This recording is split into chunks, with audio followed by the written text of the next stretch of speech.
வடகிழக்கு பருவமழை தீவிரமடைந்துள்ள நிலையில், மிக தீவிரமடைந்துள்ள இந்த சூழ்நிலையில் தமிழகம் முழுவதும் தென் மாவட்டங்களிலும் டெல்டா மாவட்டங்களிலும் மழை கொட்டென்று கொட்டி கொண்டிருக்கிறது. அடுத்த 48 மணி நேரத்தில் ஒரு புயல் உருவாகுவதற்கான சாத்தியக்கூறுகள் இருக்கிறது. இதனால் இந்த உருவாகும் இந்த சென்னியார் புயல் சென்னையை நெருங்குமா? தென் மாவட்டங்களில் இந்த கனமழை அதிகனமழை எப்போது நிற்கும்? வட தமிழகத்தில் கனமழை பொழிவு மேலும் அதிகரிக்குமா என்ற பல்வேறு விதமான இந்த வானிலை மாற்றங்கள் தொடர்பாக நமது வானிலை நிபுணர் செல்வகுமாரிடம் இப்போது நாம் கேட்கலாம். இந்த சிறப்பு விவாதரங்கில் நம்முடைய இணைந்திருக்கும் செல்வகுமார் சாருக்கு மிக வணக்கம்.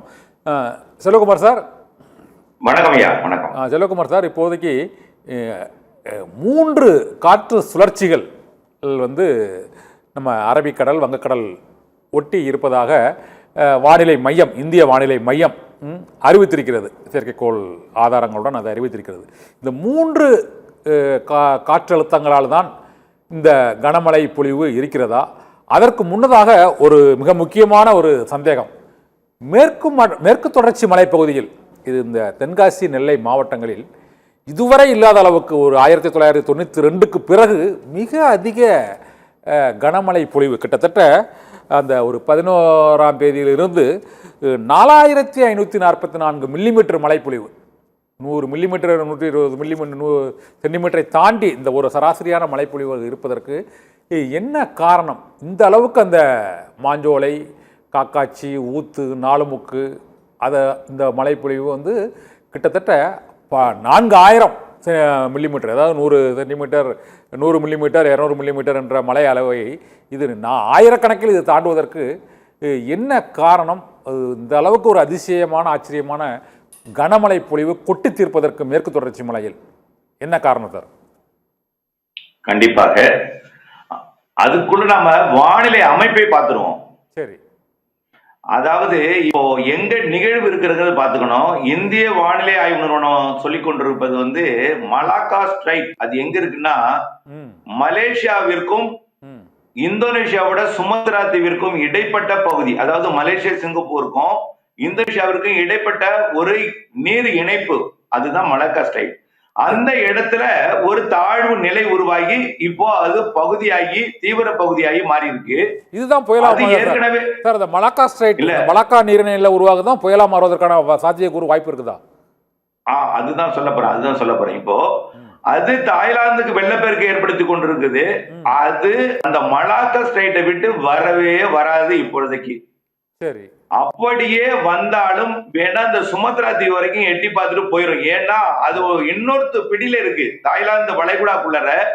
அடுத்தது டிசம்பர் மாதம் முதல் வாரத்துல வரக்கூடிய ஒரு நிகழ்வின் பிடியில இருக்கிறது. அதனால விடுபடாது வருது. உலகத்தில் இருக்கக்கூடிய அனைத்து வல்லரசு நாடுகளின் வானிலை வல்லுநர்களும் மாதிரிகளும் அதுதான் புயலாகி வரப்போகுது இன்னும் போட்டுட்டே இருக்காங்க. சரி, நான் ஒண்ணு சொல்லியிருந்தேன், இப்படியும் நடக்கலாம் அப்படின்னு ஒரு அறிக்கை ஒண்ணு கொடுத்திருந்தேன். அது என்னன்னா, இலங்கைக்கு அருகிலே ஒரு காற்றழுத்த தாழ்வு நிலை உருவாகி பகுதியாகி மண்டலமாகி அதுதான் புயலாக மாறுவதற்கு வாய்ப்பு இருக்கிறது என்று சொல்லியிருக்கிறோம். ஆனால் இப்போ அந்த நிகழ்வு தான் இப்போ தென் மாவட்டங்களுக்கு மழைப்பொழிவை கொடுத்து கொண்டிருக்குது. இப்போ கடந்த 3-4 நாட்களாக காற்று சுழற்சியா உருவான போவே மாஞ்சோலை எல்லாம் நிறைய கொட்டியது. அது எப்பொழுதுமே மன்னார் வளைகுடாவில் இருந்துச்சுன்னா தென் மாவட்டங்களுக்கு நிறைய மழைப்பொழிவை கொடுக்கும். அங்க இருக்கக்கூடிய தீவிர அமைப்பை பொறுத்து தான் அது சென்னை வரை மழை எட்டும். ஒரு காற்று சுழற்சியா இருந்தா தென் மாவட்டங்களுக்கு மட்டும்தான் மழைப்பொழிவை கொடுக்கும். ஒரு தாழ்வு பகுதியா இருந்துச்சுன்னு அது ஒட்டுமொத்த தமிழ்நாட்டுக்கே மழைப்பொழிவை கொடுக்கும், சென்னைக்கும் கொடுக்கும். ஆனால் இருந்தது காற்று சுழற்சி. அதனால டெல்டா மாவட்டங்களுக்கும் தென் மாவட்டங்களுக்கும் அதிகமா மாஞ்சோலை உள்ளிட்ட பகுதிகளுக்கும் கொடுத்தது.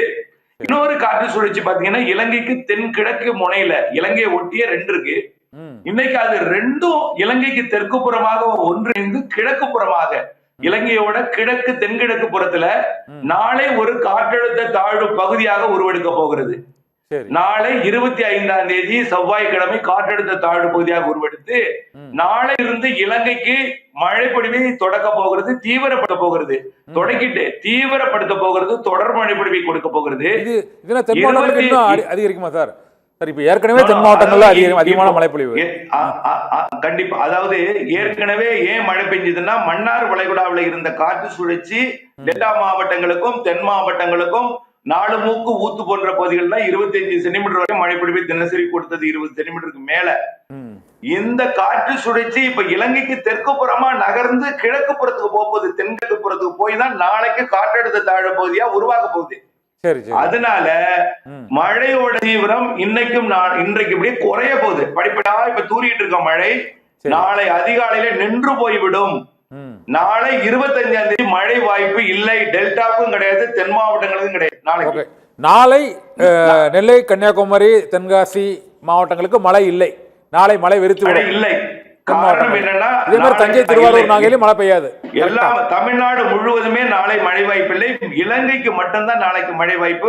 அந்த காற்று சுழற்சி இலங்கையின் தெற்கு புறம் வழியாக தென்கிழக்கு புறத்துக்கு போய் இலங்கையை ஒட்டி தாழ்வு பகுதியாகி 26ஆம் தேதி மண்டலமாகி 27ஆம் தேதி ஆழ்ந்த மண்டலமாகி அல்லது மண்டலமாகவே இலங்கையின் கிழக்கு கரையோரமாக மிக மெல்ல 3 நாள் நகரப்போகுது. 25 உருவாகும், 26 தீவிரமடையும், 27, 28 வட இலங்கையை வந்தடையும். அதாவது முல்லைத்தீவு, திருவண்ணாமலைக்கு அருகிலே வரும். அப்பொழுது ஒட்டுமொத்த இலங்கைக்கும் 25 தொடங்கும் மழை, 26, 27, 28 இலங்கைக்கு வரலாறு காணாத வெள்ளப்பெருக்கு. நான் இதை அறிவிக்க வருந்துகிறேன். இலங்கையிலுடைய நம் தமிழ் மக்கள் ஏற்கனவே போராலும் பல்வேறு பிரச்சனைகளாலும் பொருளாதாரத்திலும் பாதிக்கப்பட்டிருக்கிற நிலையில ஒட்டுமொத்த இலங்கைக்கும் நாளையிலிருந்து ஒரு 4 நாட்களுக்கு தொடர் மழைப்பொழிவை, வெள்ளப்பெருக்கை, நிலச்சரிவை ஏற்படுத்த போகிறது. அணைகள் எல்லாம் நிரப்பி, ஏரி குளங்களை நிரப்பி கட்டுக்கடங்காத ஒரு வெள்ளத்தை இலங்கைக்கு ஏற்படுத்தும் என்று தெரிகிறது. இன்றிலிருந்து இப்பொழுதிலிருந்து இலங்கை மக்கள் விழிப்புடன் இருக்க வேண்டும், முன்னெச்சரிக்கை எடுக்க வேண்டும். இது இலங்கை அரசுக்குமே தெரியாது இந்த அளவுக்கு ஏற்படும் என்பதை அது ஏற்படுத்த போகிறது. இது தொடர்ந்து அப்படியே 28ஆம் தேதி வாக்கு 27ஆம் தேதி இலங்கை கிட்ட இருக்கும் பொழுதே டெல்டா மாவட்டங்கள் மழை தொடங்கிடும். அடுத்த மழைன்னா 26ஆம் தேதி தான் தொடங்கும்.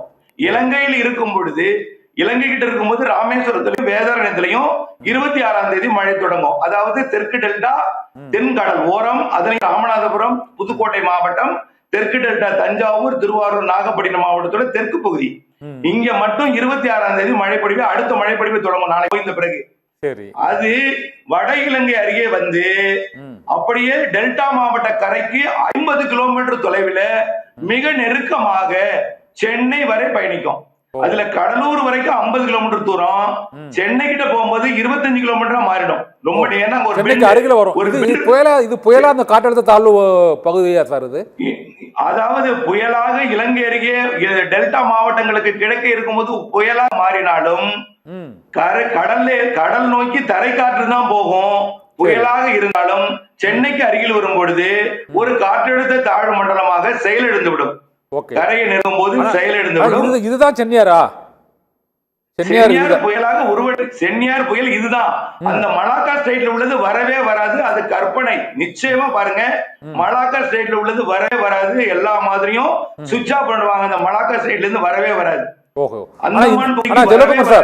செல்வகுமார் சார், இந்திய வானிலை மையம் வந்து அடுத்த 48 மணி நேரத்தில் இந்த மலாக்கா ஸ்டேட்ல இருந்து தான் அது மண்டலமாக தீவிரம் அடையும் என்றும், அது வந்து இந்த 3 இந்த இன்டர்லிங்க் காற்றழுத்த சுழற்சி இருக்கலாம் நீங்கள் கூறுவது போல இலங்கை, அது போல மற்றொன்று இந்த அரபிக்கடலில் இன்னொரு காற்றழுத்த தாழ்வு சுழற்சி, இந்த சுழற்சிகளோட இன்டர்லிங்கில் ஏற்படக்கூடிய அந்த மாற்றங்கள் தான் வந்து இந்த புயலின் திசையை தீர்மானிக்கும் என்று சொல்லியிருக்கிறாங்க.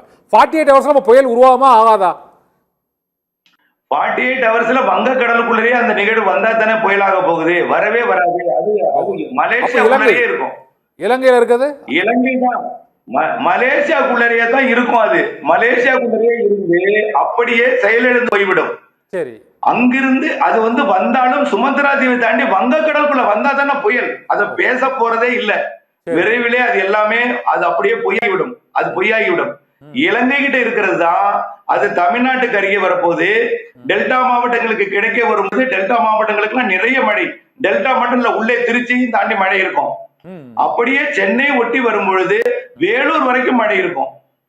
அப்போ அண்ணன் தாண்டி தெற்கு ஆந்திராக்குள்ள நுழையும். அப்படியே சென்னை ஒட்டி தரையில் பாதி கடலில் பாதியாக அப்படியே சென்னையை ஒட்டி நகர்ந்து ஆந்திர பகுதிக்கு போய் திருப்பதி உள்ளிட்ட பகுதிகளுக்கு நிறைய மழை பொழிவை கொடுக்கும். ஆக இந்த மழை காற்று பாதிப்பு இல்லாத வடகடலோர மாவட்டங்கள், டெல்டா மாவட்டங்களுக்கு மழை பாதிப்பை ஏற்படுத்தும் என்று தெரிகிறது. ஓகே, ஆனா இது புயலா இல்லையா சார்? புயலாக உருவாக வாய்ப்பில்லை. அப்படியே புயலாக உருவானாலும் இலங்கைக்கும் தமிழ்நாட்டுக்கும் இடைப்பட்ட மண்டலமாக தான் இருக்கும், மண்டலமா தான் இருக்கும். அப்படியே புயலாக உருவானால் ஒரு நாள் மட்டும் உயிர் பெற்றிருக்கும் அந்த புயல். கரையை தொடும் பொழுது அது மண்டலமா மீண்டும் செயலிழந்து விடும். ஓகே சார், சிலகுமார் நீங்க கூறியது போல ஒரு புயல் உருவாவதற்கான வாய்ப்பு இருக்கிறது. அது நீங்கள் கூறுவது அந்த இலங்கைக்கு அருகே உருவாகக்கூடிய அந்த காற்றழுத்த தாழ்வு பகுதி தான் அது புயலாக உருவாவதற்கான வாய்ப்பு இருக்கு. அல்லது நீங்க ஒரு நாள் புயல், ஒரு நாள் முதல்வர் மாதிரி ஒரு நாள் புயல், அந்த புயல் அது சென்னையாராக இருக்கலாம் நீங்கள். ஆனால் இந்திய வானிலை மையம் நீங்க இந்த மலாக்கா ஸ்ட்ரைட்ல இருந்து வருவோங்கிறீங்க, அது வராதுன்னு நீங்க சொல்றீங்க. இப்போ இந்த ரெண்டுல எது சாத்தியமில்லைன்னு ஒன்று சொல்லிட்டீங்க. இதனால சென்னை, காஞ்சிபுரம், திருவள்ளூர், செங்கல்பட்டு அல்லது டெல்டா தென் மாவட்டங்கள் எந்த பகுதியில் அதிக கனமழை பெய்யக்கான வாய்ப்பு இருக்கிறது? அதாவது நான் ஒண்ணு சொல்லிடுறேன், இலங்கையிலும் தமிழ் மக்கள் தான் அங்க எமர்ஜென்சி டிக்ளேர் பண்ற அளவுக்கு இருக்கு இலங்கைக்கு. இல்ல அது சொல்லிட்டீங்க நீங்க, இலங்கை இல்ல அது சொல்லிட்டீங்க, நாளையில இருந்து 4 நாளைக்கு இலங்கைக்கு அதிக கனமழை இருக்குன்னு சொல்லிட்டீங்க. இது தமிழகத்தை நோக்கி தமிழ்நாட்டுல டெல்டா மாவட்டங்கள் மழைப்பொழிவு தொடக்கம். டெல்டாவில இருந்து திருச்சி வரைக்குமே மழை இருக்கும். இப்போ திருச்சிக்கு இருக்கிற மழையில அப்படியே தஞ்சாவூருக்கு அப்படியே கொஞ்சம் குறையும். தஞ்சாவூரோட கூடும், திருச்சியை விட தஞ்சாவூருக்கு கூடும். தஞ்சாவூரை விட அது மன்னார்குடி உள்ளிட்ட திருவாரூர் மாவட்ட பகுதிக்கு கூடும். இன்னும் கிழக்கே போக போக மிக அதிக மழை பொழிவாக இருக்கும் கண்டிப்பா. இப்போ திருச்சியில பெய்யுற மழையும் கடலோரம் வரும். கடலோரம் கனமழை பொழிவு, அதிக கனமழை பொழிவு கொடுக்க போகிறது. அப்போ கடலோர மாவட்டங்கள், டெல்டா மாவட்டங்கள் தொடங்கி இன்னும் ராமநாதபுரம் மாவட்ட கடலோரம், புதுக்கோட்டை கடலோரத்திலிருந்து மழை அதிகமா இருக்கும். ஆனால் டெல்டா மாவட்டங்கள் தொடங்கி திருவள்ளூர் வரைக்கும் ஒரே மாதிரியான மழையா தான் தெரியுது. ஆனால் இது வடக்கே போய் ஏறுகிற காரணத்தினாலே இது இன்னும் கொஞ்சம் வேலூர் வரைக்கும் உள்ளே முன்னேறி அந்த மழை பெய்ய கொடுக்க போகுது. எவ்வளவு மழை சென்னையில பெய்யுதோ அதே மழை வேலூர்லயும் பொழியும். அதான் பிரச்சனை இப்போ. ஆமா, இங்க டெல்டா மாவட்டத்துல பெய்யுற மழை திருச்சியில கம்மியா இருக்கும். ஆனால் உள்ளே ஏறுகிற காரணத்தினாலே கொஞ்சம் பறந்து விரிந்து என்பதனால அங்க சென்னையில எவ்வளவு மழையோ அதேதான் வேலூர், திருப்பத்தூர், ராணிப்பேட்டை, காஞ்சிபுரம், திருவண்ணாமலை. 28 மழை தொடக்கம். 29, 30 டிசம்பர் 1 வடகடலோரம் இது மழை பொழிவு நாட்கள். டெல்டா மாவட்டங்களை பொறுத்த வரைக்கும் 30 டிசம்பர் 1 டெல்டா கிடையாது, வடக்கு போயிரும். ஆனால் இந்த மழை பொழிவு கொஞ்சம் காற்று இருக்கும், ஆனா காற்று பாதிப்பை தராது. கடல் நோக்கி காற்று போகும், கடல்ல நிகழ்வு இருக்கும், நிகழ்வு வடக்கு நோக்கி போய் செயலிழந்து கிடக்கும். இதுதான் நம்மளுடைய இது வெள்ள பாதிப்பை மட்டும் ஏற்படுத்தும். இது அனைத்து கடலோர மாவட்டங்களுக்கு தான், கடலோர மாவட்டங்களில் கடலோர பகுதிகளுக்கு கொஞ்சம் பாதிப்பு தெரிகிறது. சென்னைக்கும் பாதிப்பு தெரிகிறது. நிறைய மழை பொழிவு. ஏன்னா திருப்பதி தண்ணீர், அந்த ஆந்திர பிரதேச தண்ணீரும் சென்னைக்குள்ள வரும். வேலூர் அந்த பக்கத்துல இருந்தும் சென்னைக்குள்ள வரும். சென்னைக்கு நிறைய மழை வாய்ப்பு தெரிகிறது. நம்ம எச்சரிக்கையாக இருக்க வேண்டும். சென்னை மக்கள் எச்சரிக்கையாக காலகட்டங்கள்ல எந்த தேதியில 28 தொடக்கம் 28 இருந்து ஸ்லைட்டா 29, 30 மற்றும் 1ஆம் தேதி 72 மணி நேரம் தொடர் மழை. இது இந்த மழை பொழிவு ஒரு 20 சென்டிமீட்டர் தாண்டி பெய்யுமா சார்? அது அந்த 20ங்கிறது ரொம்ப 20ங்கிறது சும்மா குறைவா சொல்றீங்க நீங்க. ஒரு நாளைக்கு 25க்கு மேல பெய்யும். அப்படியா? அப்போ அதிக கனமழை பொழிவு சென்னை மக்களுக்கு 28, 29, 30 இருக்கு. ஓகே, சென்னை, காஞ்சிபுரம், திருவள்ளூர். அதாவது எல்லோரும் குழம்பி போயிருக்கிறார்கள். உலக வானிலை வல்லுநர் எல்லாம் மாதிரிகளை மாத்தி கடலை போட்டு ஓட்டிட்டு இருக்காங்க. ஆனா நான் மட்டும் தெளிவா இருக்கிறேன். எனக்கு எந்த பிரச்சனையும் கிடையாது. எனக்கு எந்த நிச்சயமாக இந்த நடக்கும். அது நெருங்கும் பொழுது எவ்வளவு மழைன்னு சொல்லலாம். இப்பவே யாரும் சொல்லாமல் நான் மட்டும் ஒரு சென்டிமீட்டர் எல்லாம் சொல்லி ஒரு பீதியையோ இப்பயே காரை கொண்டு நிறுத்துறது இந்த மாதிரி மழையெல்லாம் ஆரம்பிச்சிருவாங்க. சிலகுமார் ஒரு கணிப்பா தான் கேட்கிறேன். என்ன இப்போ நெல்லையில 33 சென்டிமீட்டர் மழை பெஞ்சிருக்கு ஊத்துல. அதே போல இங்க கடலூர் சேத்தியாத்தோப்புலயும் இந்த 20 சென்டிமீட்டர் தாண்டி 21 சென்டிமீட்டர் மழை பெய்திருக்கிறது. அதனால கேட்கிறேன், சென்னை, இந்த திருவள்ளூர், காஞ்சிபுரம், செங்கல்பட்டுல இந்த 20 சென்டிமீட்டர் தாண்டி பெய்வதற்கான சூழ்நிலை எப்போது இருக்குதுன்னு கேட்கிறேன். அதான் 28ஆம் தேதிக்கு கண்டிப்பாக ஒரு சிறிய காற்று சுழற்சி மன்னார் வளைகுடாவில் இருந்து கடலூரோட சேத்தியார் தோப்புல 15 சென்டிமீட்டர் மழைப்பொழிவை கொடுத்திருக்குன்னா அருகில இருந்து கொண்டு ஆட்டி படைக்கக்கூடிய ஒரு நிகழ்வு கண்டிப்பா எவ்வளவு இருக்குன்னு உங்க கற்பனைக்கு விட்டுறேன். அவ்வளவுதான். நிறைய நிறைய நிறைய நிறைய நிறைய நிறைய நிரப்பு மழை. சரி, ஓகே செல்வகுமார் சார், இப்போ நீங்க இந்த நெல்லை தூத்துக்குடி மாவட்டங்கள்ல 2 நாளா கொட்டி தீர்த்ததற்கு என்ன காரணம்? அது எந்த காற்றழுத்த தாழ்வு பகுதி, எந்த காற்று சுழற்சி, ஏன் இவ்வளவு அதிக கனமழை பொழிவு? இங்க நெல்லை நிரம்பி வழிகிறது அங்க தண்ணீர், அது மேல பல 4000 மில்லிமீட்டருக்கு மேல அங்க வந்து கனமழை பொழிவு இருந்ததுக்கு என்ன காரணம் சார்? அதாவது ஒரு நிகழ்வு தென் மாவட்டங்களுக்கு ஒட்டி வந்துன்னு வச்சுங்களேன், வந்தா எப்பொழுதுமே நிகழ்வு வந்து நம்ம வடக்கு இந்திய பெருங்கடல்ல ஒரு நிகழ்வு இருந்தால் கடிகார சுற்றுக்கு எதிர் திசையில சுழலும். அதாவது எங்கன்னா அப்ப ராமநாதபுரத்தினுடைய காத்து நேரடியாக அப்படியே விருதுநகர் மாவட்டம் போய் தென்காசி திருநெல்வேலி மாவட்டத்துக்குள்ள போய் திருநெல்வேலி மாவட்டத்தோட கன்னியாகுமரி மாவட்ட எல்லையில் இருக்கக்கூடிய மலையில போய் மோதும். ஆரல்வாய் மொழியிலிருந்து கிழக்கு மேற்கா இருக்கும் மலை, மேற்கு தொடர்ச்சி மலை. ஆரல்வாய் மொழியிலிருந்து பாபநாச அணை வரைக்கும் கிழக்கு மேற்கா இருக்கும்.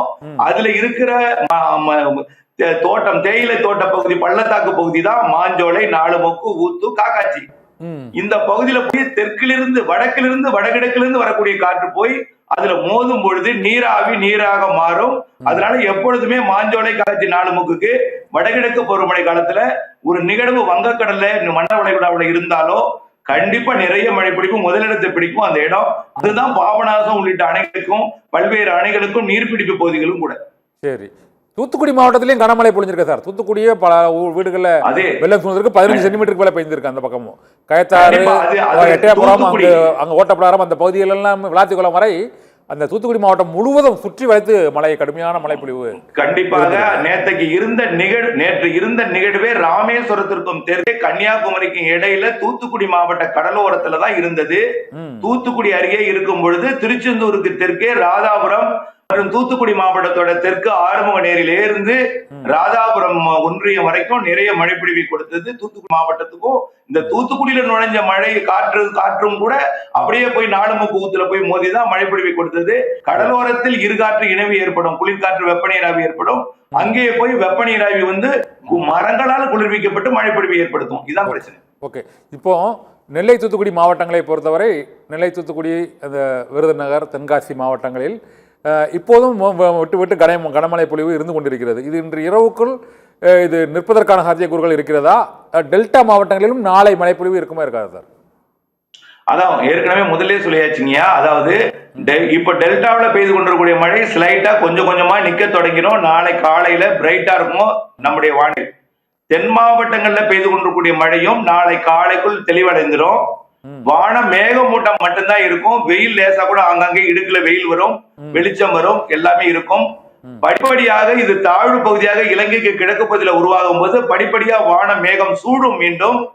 பிறகு கருமேகங்கள் நிறைய டெவலப் ஆயிடும். அப்புறம் டிப்ரெஷனா மாறும் பொழுது மழை தூறலை விழ கொடுக்கும். 26ஆம் தேதியிலிருந்து அடுத்த நாள் 27ல இருந்து மழை தூறல்கள் விழ தொடங்கும்.